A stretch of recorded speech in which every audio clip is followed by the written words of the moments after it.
Bismillahirrahmanirrahim. Assalamualaikum warahmatullahi wabarakatuh.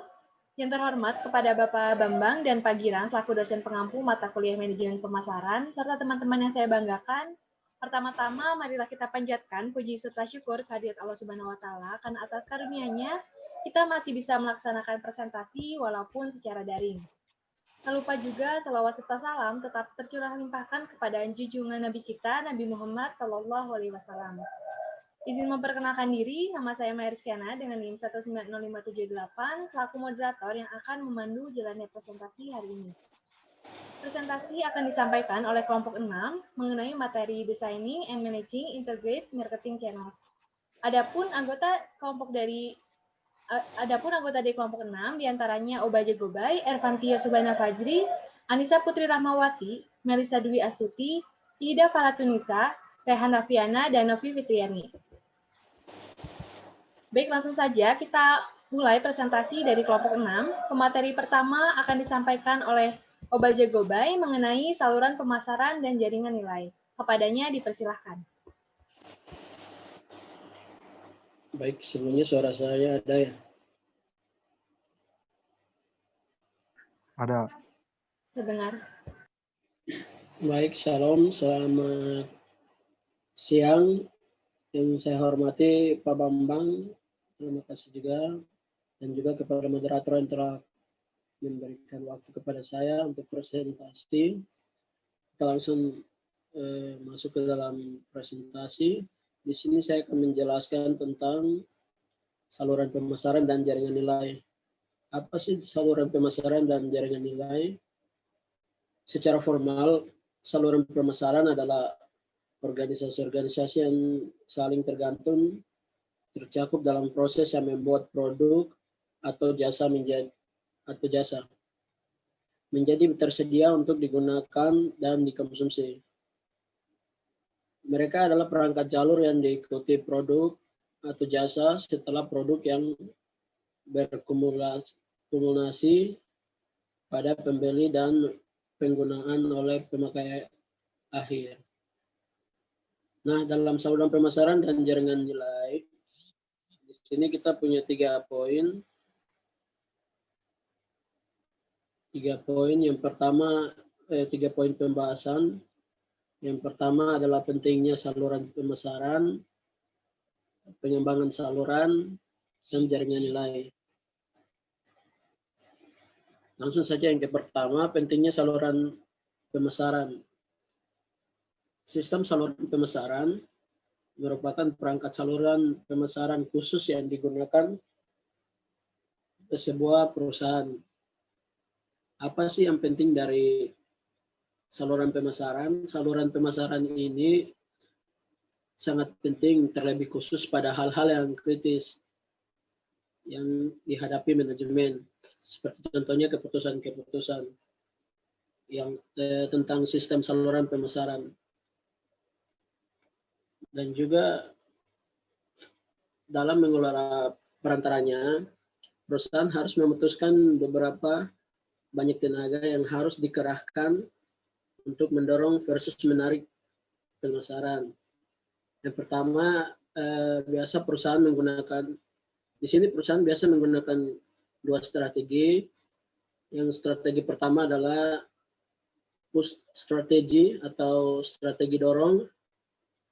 Strategi dorong ini mencangkup pengusaha produsen atas tenaga penjualan dan uang promosi perdagangan untuk membujuk perantara menerima, mempromosikan dan menjual produk tersebut kepada pengguna akhir. Strategi kedua adalah pull strategy atau strategi tarik. Dalam strategi tarik ini mencangkup pengusaha produsen terhadap iklan dan promosi untuk membujuk konsumen bertanya kepada perantara tentang produk tersebut. Dengan demikian membujuk perantara tersebut memesannya. Yang poin kedua adalah pengembangan saluran. Nah, pengembangan saluran ini biasanya perusahaan baru memulai bisnisnya sebagai usaha lokal yang melakukan penjualan di pasar yang terbatas dengan menggunakan perantara yang ada. Upaya memutuskan saluran di mana yang terbaik mungkin bukan merupakan masalah. Persoalan mungkin adalah meyakinkan perantara yang tersedia untuk menangani izin perusahaan tersebut. Perusahaan tersebut mungkin harus menggunakan saluran yang berbeda di pasar yang berbeda. Di sini tidak mungkin memakai saluran yang sama, karena di setiap pasar itu memiliki perbedaannya, indikator perbedaannya yang masing-masing. Di pasar yang lebih kecil, perusahaan tersebut mungkin melakukan penjualan langsung kepada pengecer. Di pasar yang lebih besar, perusahaan tersebut mungkin melakukan penjualan melalui distributor. Terlebih khusus di daerah-daerah pedesaan, perusahaan tersebut mungkin bekerja sama dengan pedagang barang-barang umum. Sedangkan di daerah-daerah perkotaan, perusahaan tersebut bekerja sama dengan pedagang yang memiliki lini terbatas.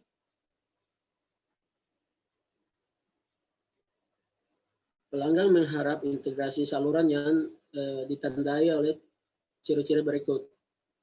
Ada beberapa integrasi saluran yang diharapkan oleh pelanggan.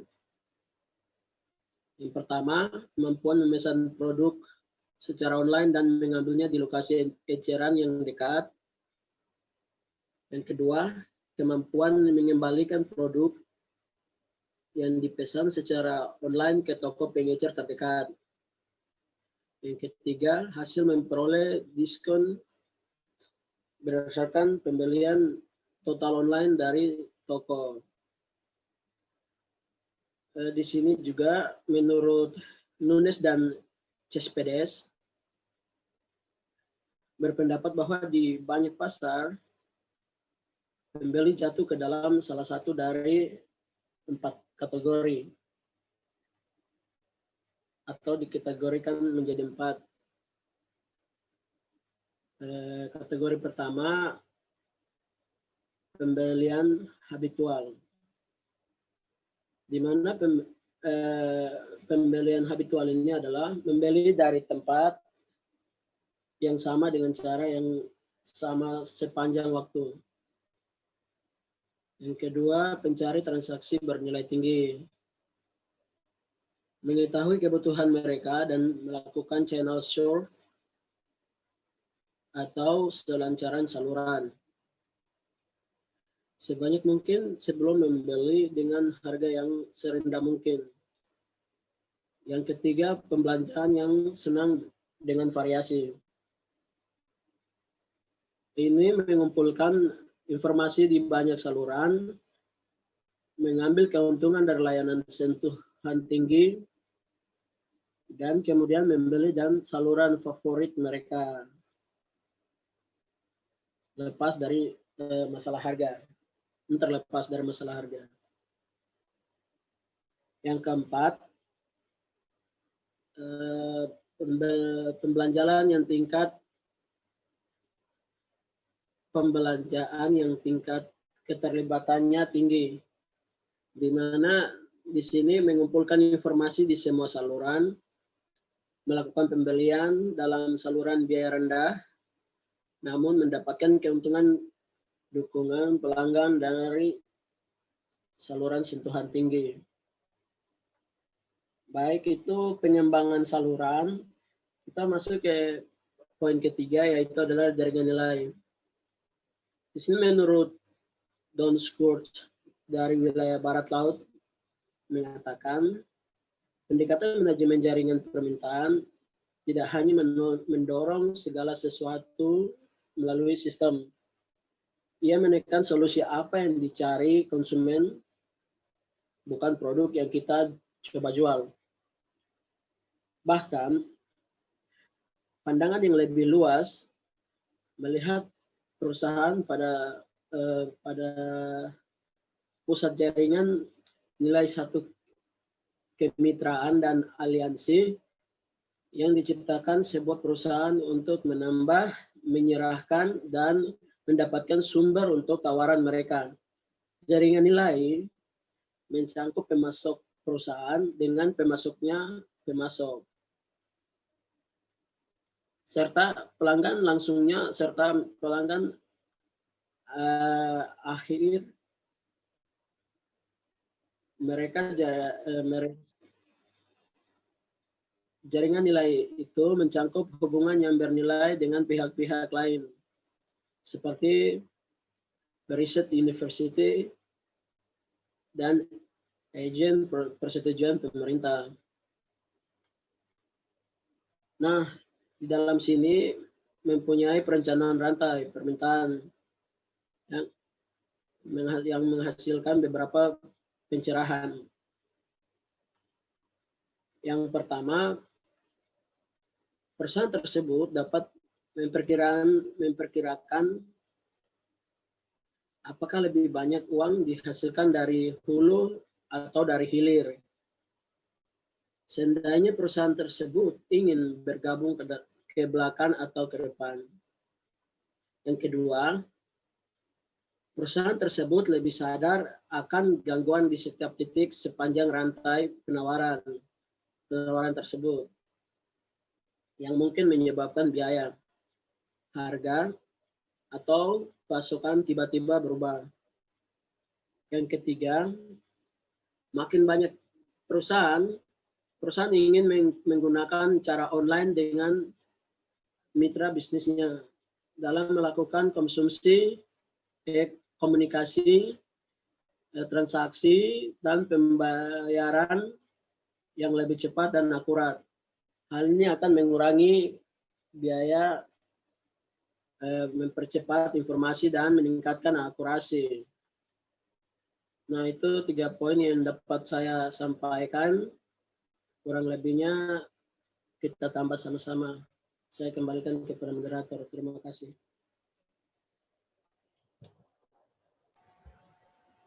Ya, terima kasih kepada Obaja yang telah memaparkan materinya. Selanjutnya, pemaparan materi mengenai peran saluran pemasaran yang akan disampaikan oleh Ervantio. Kepadanya dipersilahkan. Baik, terima kasih kepada moderator dan juga Pak Bambang dan Pak Girang selaku dosen pengampu. Bismillahirrahmanirrahim. Sini saya akan menjelaskan tentang peran saluran pemasaran. Saluran pemasaran berperan untuk menggerakkan barang dari produsen ke konsumen. Saluran pemasaran mengatasi kesenjangan waktu, tempat, dan kepemilikan yang memisahkan barang dan jasa dari mereka yang memerlukan dan menginginkannya. Terus, saluran pemasaran memiliki peranan mengumpulkan informasi yang berhubungan dengan calon pelanggan atau pihak yang telah menjadi pelanggan, pesaing, dan pihak-pihak lain yang menjadi ikut serta dalam kegiatan pemasaran tersebut. Kemudian mengembangkan dan menyebarkan komunikasi persuasif untuk merangsang pembeli.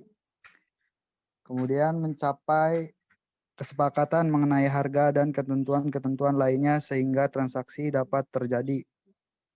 Mungkin sekian yang dapat saya sampaikan. Saya kembalikan kepada moderator.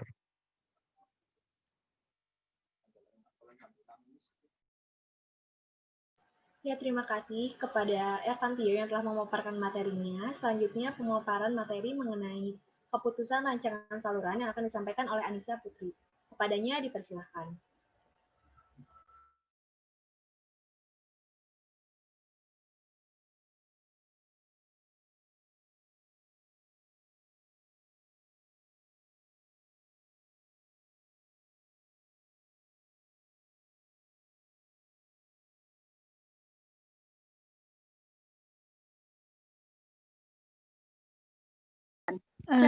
Bentar di record dulu. Langsung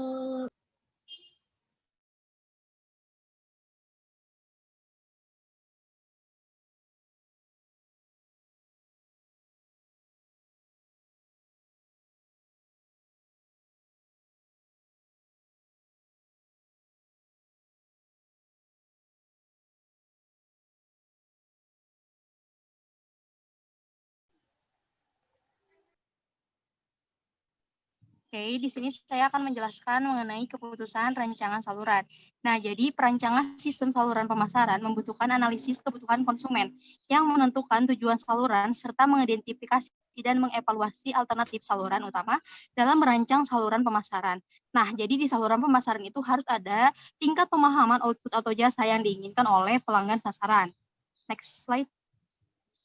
Nah, adapun cara menganalisis tingkat output jasa. Nah, biasanya itu di dalam merancang saluran pemasaran harus memahami tingkat output jasa yang diinginkan oleh pelanggannya. Yang pertama itu ada ukuran lot. Nah, di mana jumlah unit yang diizinkan saluran untuk dibeli oleh pelanggan umum dalam suatu peristiwa. Jadi ada jumlah unit yang ditentukan oleh saluran pemasarannya. Nah, untuk yang kedua ada waktu tunggu dan waktu pengiriman. Nah, jadi waktu tunggu dan waktu pengiriman itu adalah rata-rata waktu yang diterima oleh si konsumen saat melalui proses saluran pemasaran ini. Lalu ada kenyamanan spasial. Nah, untuk kenyamanan spasial sendiri itu adalah tingkat di mana saluran pemasaran membuat konsumen lebih mudah membeli produk. Jadi saat kita membeli suatu produk kepada penjual, kita itu lebih mudah gitu dalam mendapatkan produk tersebut. Lalu ada keragaman produk, yaitu rentang pilihan yang dimiliki oleh penjual yang dibelikan untuk konsumen. Lalu ada dukungan layannya, yaitu jasa tambahan, kredit pengiriman instalasi dan perbaikan yang disediakan oleh saluran. Lalu next slide. Lalu ada penentukan tujuan dan hambatan. Nah, dari sini adalah tujuan saluran bervariasi, yaitu tergantung pada kreativitas dan inovasi produknya. Jadi saat kita menjual suatu produk, si konsumen itu dapat mendapatkan produk yang diinginkannya sesuai yang dia tentukan. Jadi kayak ada cara menentukannya itu, ada kategori-kategorinya seperti itu. Dan adapun hambatan, nah faktor hambatannya itu adalah dalam memasuki pasar baru, misalnya ya, kalau misalnya si perusahaan itu sering meneliti secara mendalam mengenai apa yang dilakukan perusahaan lain, misalnya pasar tersebut agak susah gitu kalau misalnya kita memasuki pasar baru. Jadi sehingga bisa menjadi suatu hambatan bagi saluran pemasaran. Lanjut. Adapun mengidentifikasi dan mengevaluasi alternatif saluran utama. Nah, caranya itu adalah alternatifnya tuh perusahaan dapat menjual telepon mobilenya ke produsen untuk dipasang sebagai pelengkap aslinya. Lalu ada perusahaan dapat menjual telepon mobilenya sebagai penyalurnya. Lalu ada perusahaan dapat menjual telepon mobilenya sebagai pelengkap eceran melalui tenaga penjualan langsung atau distributornya. Lalu ada perusahaan dapat menjual telepon mobilenya sebagai tenaga penjualan langsung atau penyaluran. Dan next slide. Nah, adapun syarat tentang jawab anggota saluran yang pertama itu ada kondisi penjualan, yaitu mengacu pada syarat pembayaran dan jaminan produsen. Lalu ada hak teritorial, yaitu distributor mendefinisikan wilayah distributor dan syarat mana sih yang produsen itu akan mewalarabakan kepada distributor lain. Lalu ada kebijakan harga, yaitu mengharuskan produsen menentukan daftar harga serta jadwal diskon dan intensif yang dilihat perantara sebagai suatu yang adil dan mencakupi. Lalu ada layanan dan tanggung jawab bersama harus disebutkan dengan seksama, terutama dalam waralaba dan saluran dengan agen eksklusif. Lanjut. Dan ini untuk cara mengevaluasinya. Jadi masing-masing alternatif itu dalam suatu saluran itu memiliki cara evaluasi terhadap kriterianya masing-masing, baik dari ekonomi, kendalanya, ataupun adaptif. Nah, jadi kalau kriteria ekonominya itu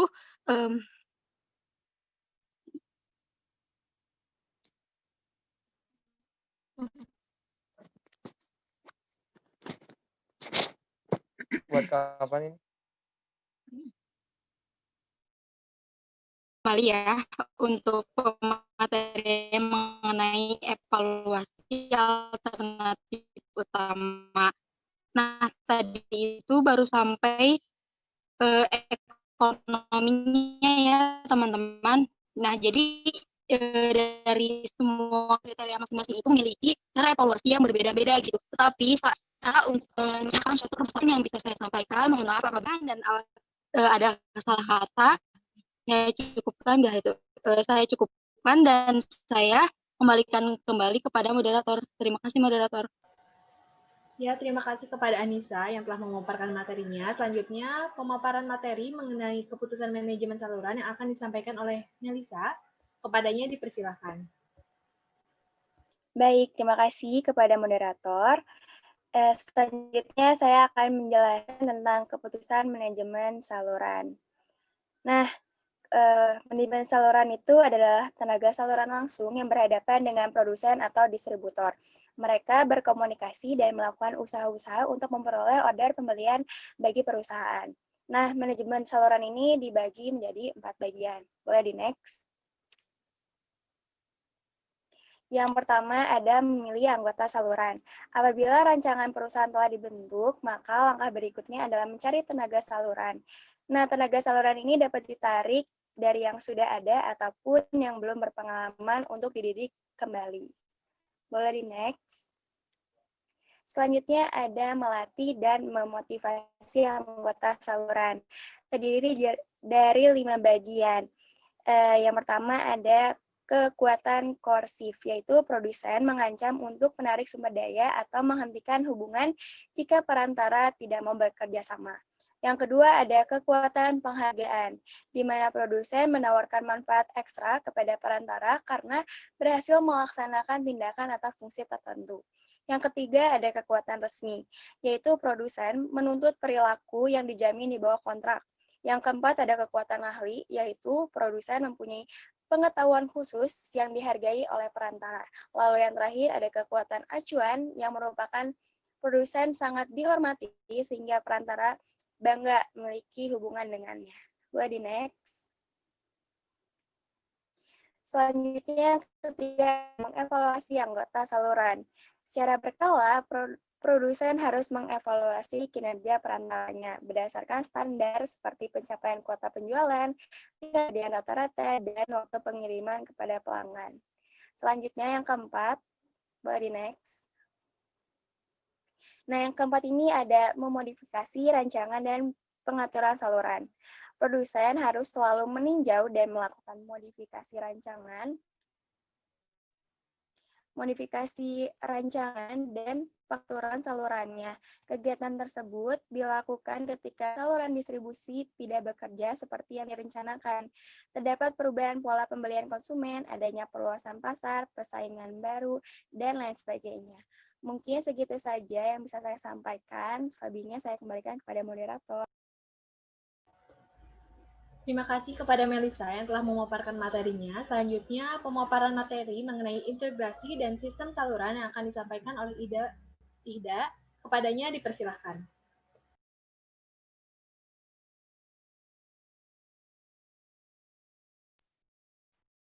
Baik, terima kasih kepada moderator, Pak Girang dan Pak Bambang, selaku dosen pengampu yang telah memberikan saya kesempatan untuk melanjutkan materi. Nah, di sini saya akan menjelaskan mengenai integrasi dan sistem saluran.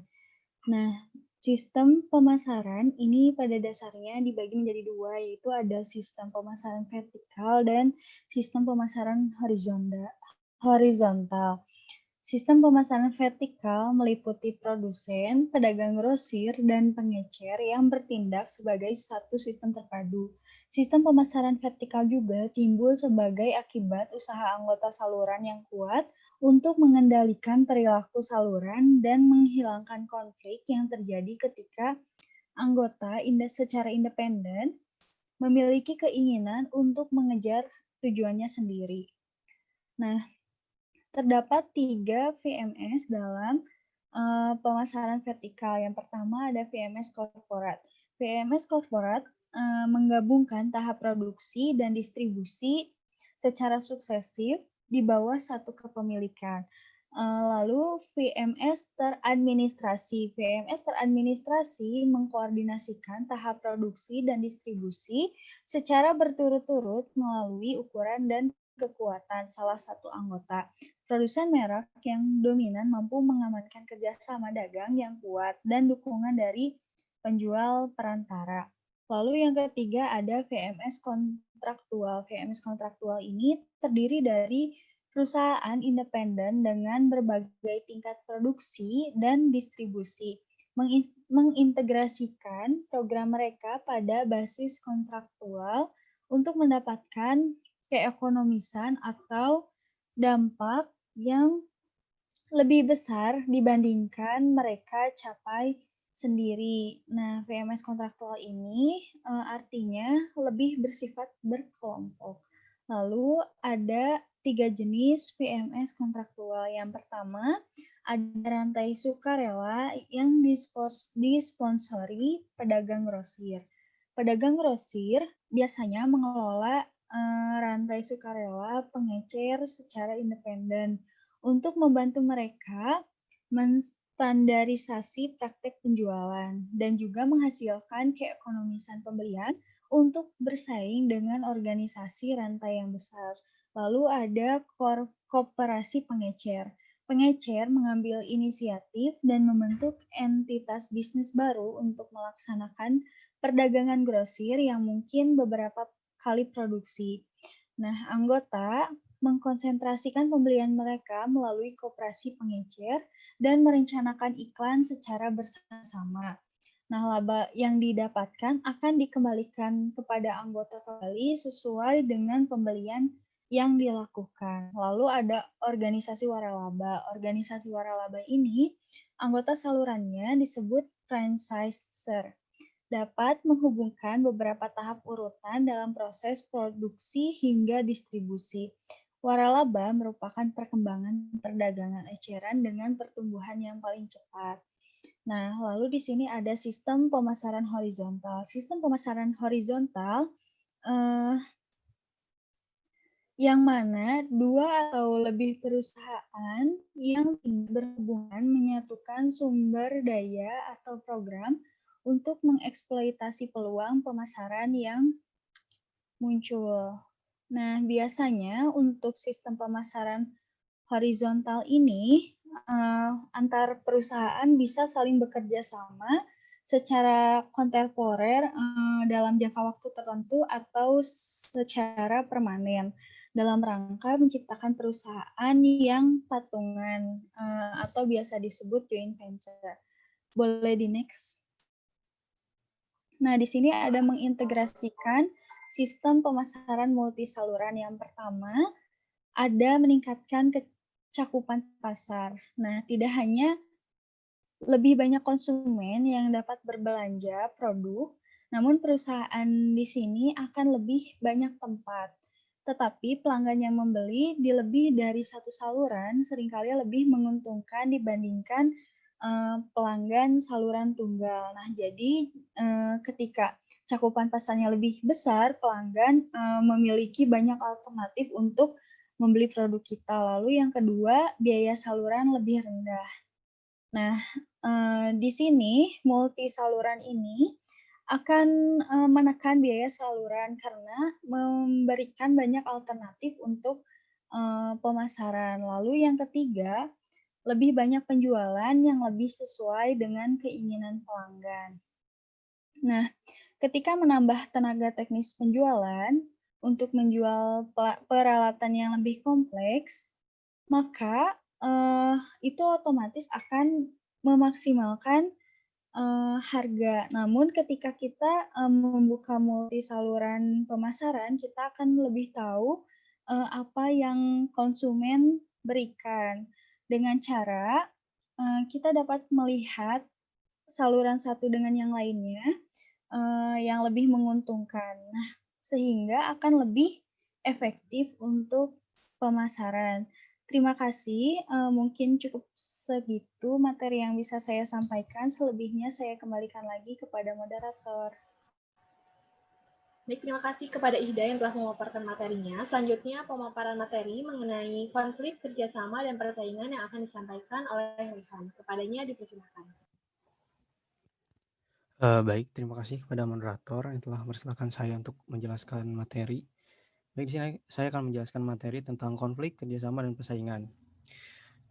Dalam suatu saluran terjadi atau ada kemungkinan terjadinya konflik kerjasama dan juga persaingan. Nah, konflik saluran ini terjadi ketika suatu tindakan anggota saluran mencegah anggota saluran lain untuk mencapai tujuan. Jadi di sini adanya miskomunikasi ataupun adanya persaingan yang tidak sehat.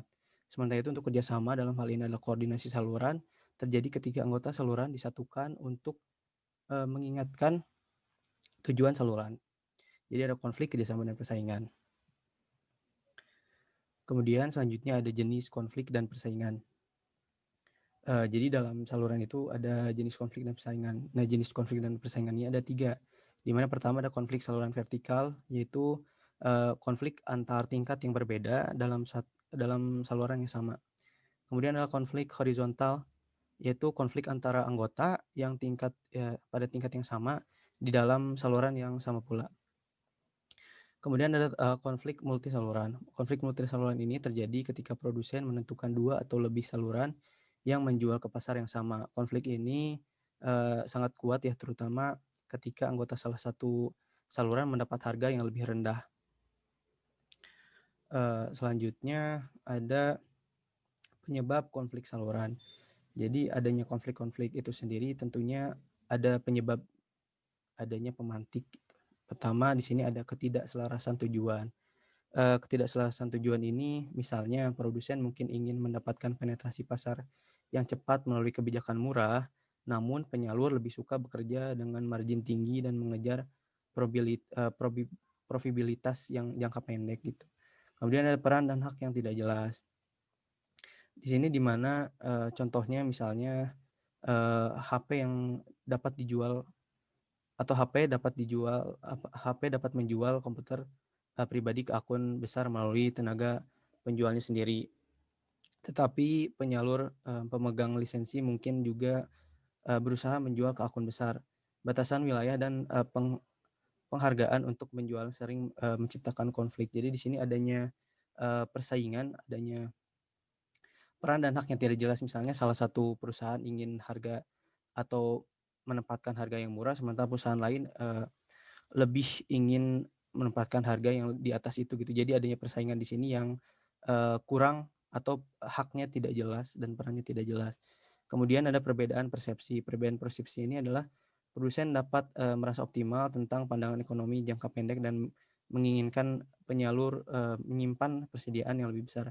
Jadi di sini ada perbedaan pandangan ya. Tentu perbedaan pandangan ini lazim ditemukan dan tentunya jika dibiarkan akan berdampak pada konflik yang lebih besar gitu. Kemudian ada ketergantungan perantara pada produsen.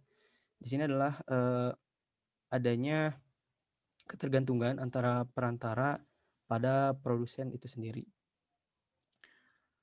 Kemudian selanjutnya ada mengelola konflik saluran.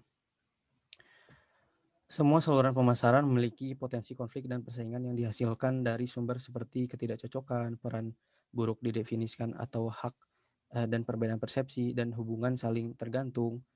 Ada beberapa pendekatan yang berbeda gitu. Perusahaan dapat mengambil untuk mencoba mengelola konflik. Jadi ada beberapa cara untuk suatu perusahaan mengelola konfliknya. Pertama ada strategic justification. Jadi strategic justification ini adalah strategi yang ditunjukkan untuk segmen yang berbeda dan tidak bersaing sebanyak yang mereka pikir untuk mengurangi potensial konflik di antara anggota. Kemudian adalah dual compensation.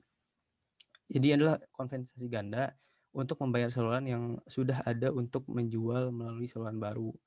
Kemudian ketiga ada subordinate goals, yaitu anggota saluran menyetujui tujuan dasar yang mereka cari bersama, baik tujuan bertahan hidup, pangsa pasar, kualitas tinggi, dan kepuasan pelanggan. Kemudian ada employee change atau pertukaran orang-orang di antara 2 atau lebih di tingkat saluran. Kemudian ada joint membership. Joint membership ini adalah pemasar yang dapat menciptakan atau dapat mencapai banyak hal dengan mendorong keanggotaan dalam dan di antara asosiasi dagang.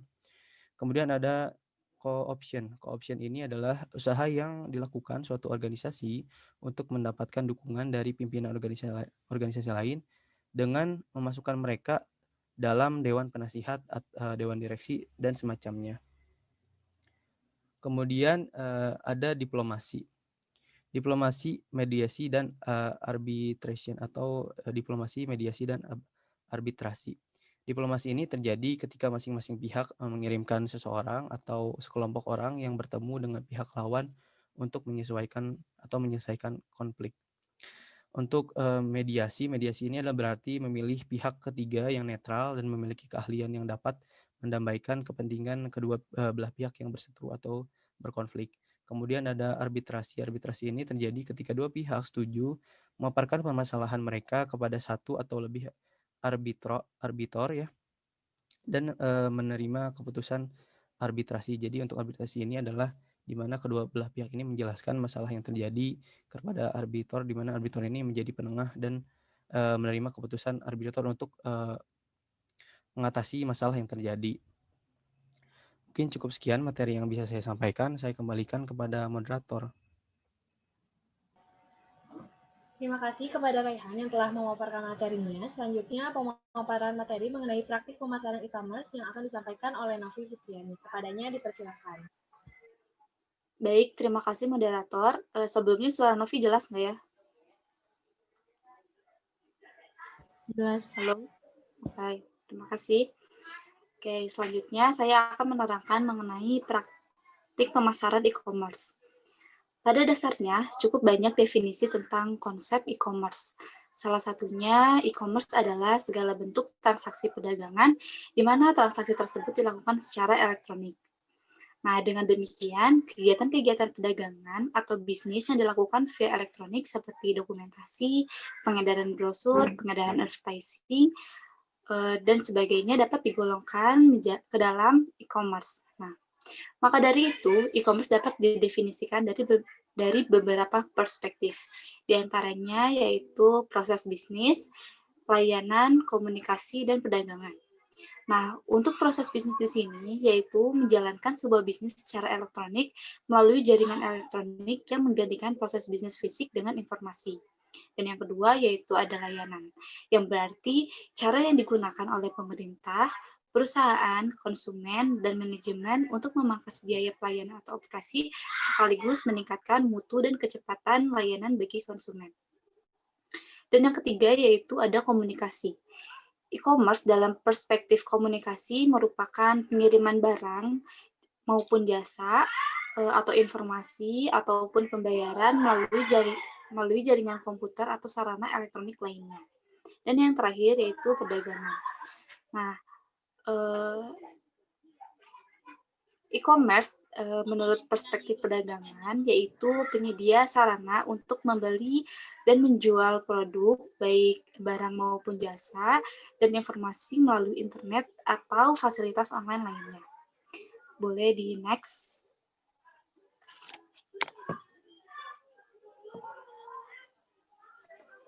Nah, dan selanjutnya yaitu ada 3 konsep kunci transaksi.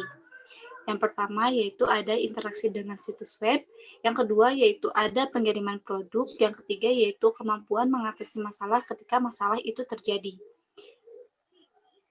Nah, kita dapat membedakan antara perusahaan klik murni, yaitu perusahaan yang meluncurkan situs web tanpa keberadaannya sebelumnya sebagai sebuah perusahaan. Nah, dan perusahaan break and click yaitu perusahaan lama yang menambahkan situs online sebagai informasi atau e-commerce. Nah, e-commerce telah tumbuh penting dengan perusahaan yang mengadopsi sistem break and click channel. Nah, integrasi saluran harus mengakui kekuatan khas online dan offline penjualan dan memaksimalkan kontribusi bersama mereka. Ada beberapa jenis murni klik perusahaan, yaitu mesin pencari, penyedia layanan, e-commerce, situs transaksi, situs konten, dan situs enable.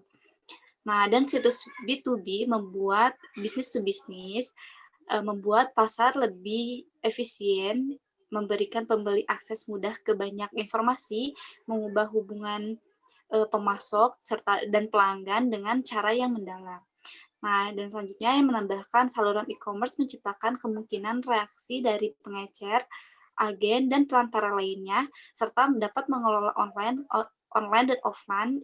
Saluran telah demikian menjadi prioritas bagi banyak perusahaan. Nah, mungkin sekian penyampaian materi yang dapat saya sampaikan. Saya kembalikan lagi ke moderator. Terima kasih kepada Novi yang telah memaparkan materinya. Alhamdulillah, materi yang disampaikan oleh kelompok 6 sudah selesai. Mohon maaf bila ada salah kata ataupun kekurangan lainnya. Saya cukupkan presentasi dari kelompok 6. Saya selaku moderator pamit undur diri. Terima kasih. Wassalamualaikum warahmatullahi wabarakatuh.